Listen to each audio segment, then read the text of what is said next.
Hola, buenas noches. Hoy vamos a hablar sobre cantidades vectoriales y escalares.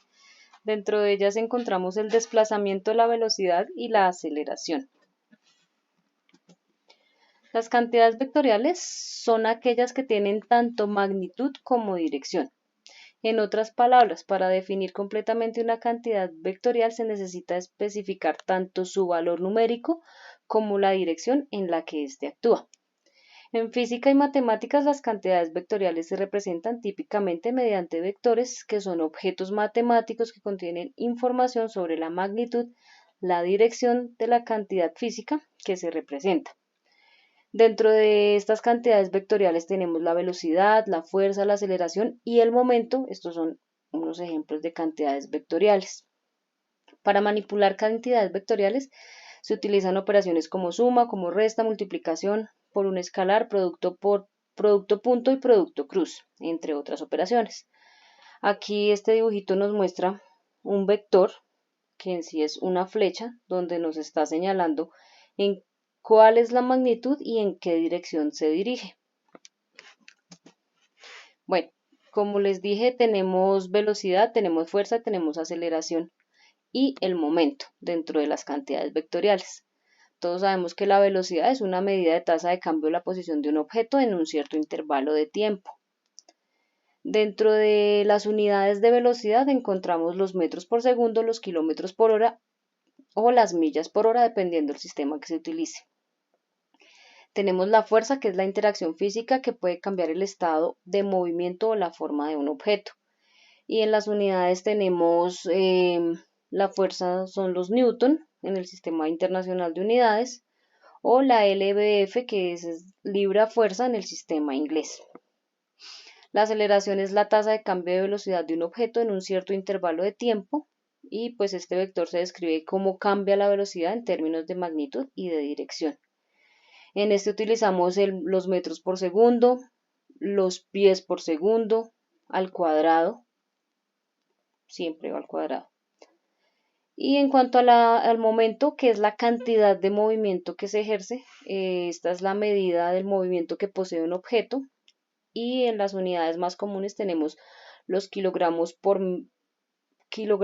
metro por segundo en el Sistema Internacional de Unidades o los libra-pie por segundo en el sistema inglés. Las cantidades escalares. Estas son aquellas que pueden describirse completamente mediante su magnitud numérica sin necesidad de especificar una dirección. Entonces, estas solo tienen valor numérico y no se asocia a una dirección específica.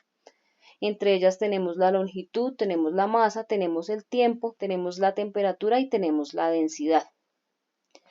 Bueno, la longitud es una cantidad que describe cuánto espacio ocupa en una dimensión determinada. La masa de un objeto es una cantidad que describe qué cantidad de materia contiene.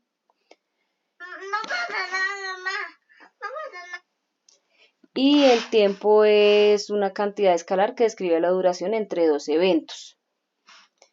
Bueno, tenemos la temperatura también, que esta describe el grado de frío o calor de un objeto o de un entorno. Y la densidad, que esta describe la cantidad de masa contenida en una unidad de volumen. Listo. Bueno. Aquí tenemos la actividad a elaborar. Entonces nos dice que seleccione mínimo de 2 a 3 situaciones de la vida cotidiana en donde se representen o que se presenten en el trabajo. Y pues que estén representadas en cantidades físicas que se hacen presentes si son de carácter escalar o vectorial. Y explicar pues brevemente las unidades que describen cada cantidad, pero pues ya describimos qué son las cantidades vectoriales y las escalares. Entonces yo coloqué en la primera situación caminar por el parque. Esta tiene cantidades escalares que serían la distancia recorrida, el tiempo empleado y la temperatura del ambiente. Y tiene cantidades vectoriales que podría ser la dirección y magnitud de la velocidad si se considera la variación de la velocidad o la dirección del movimiento. Y la dirección y magnitud de la fuerza ejercida al subir una pendiente o contraviento dependiendo de por donde vaya caminando. La otra situación es preparar una taza de café. Igual, esta tiene cantidades escalares que sería la cantidad de café molido, la temperatura del agua y el tiempo de infusión. Y cantidades vectoriales como la dirección y magnitud de la fuerza aplicada al verter el agua en la taza, la dirección y magnitud del flujo del calor hacia la taza y la magnitud de movimiento al remover el café. Y la otra situación es navegar por Internet.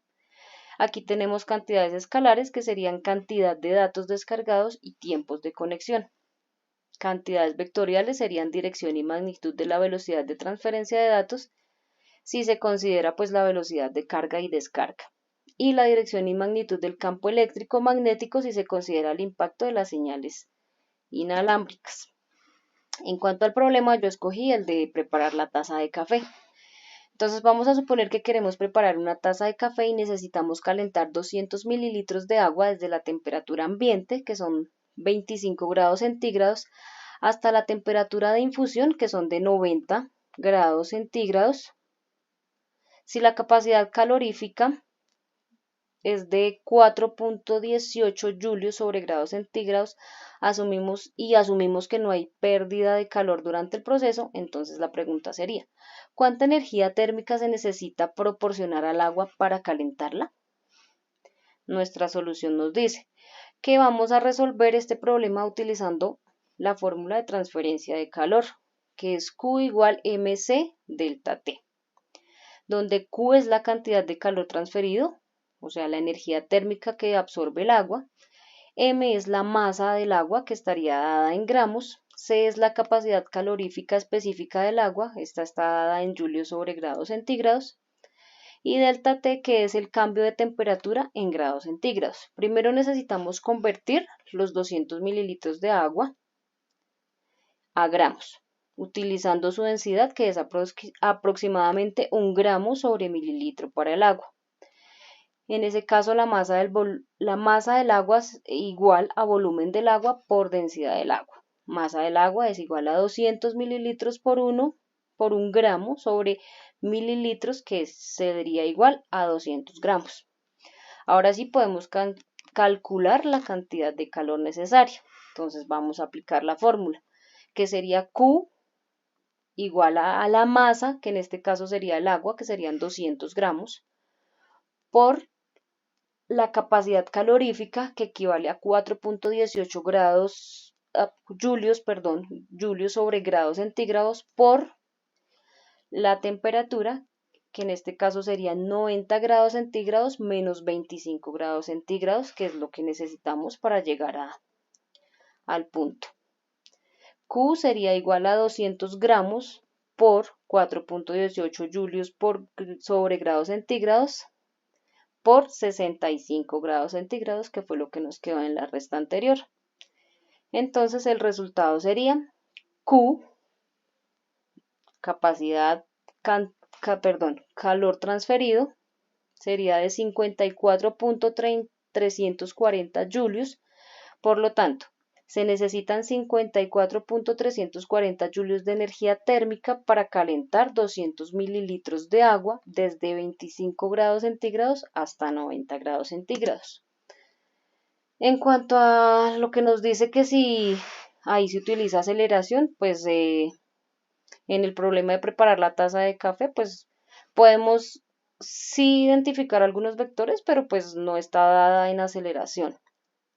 Podemos ver la dirección y magnitud de la fuerza aplicada al verter el agua en la taza.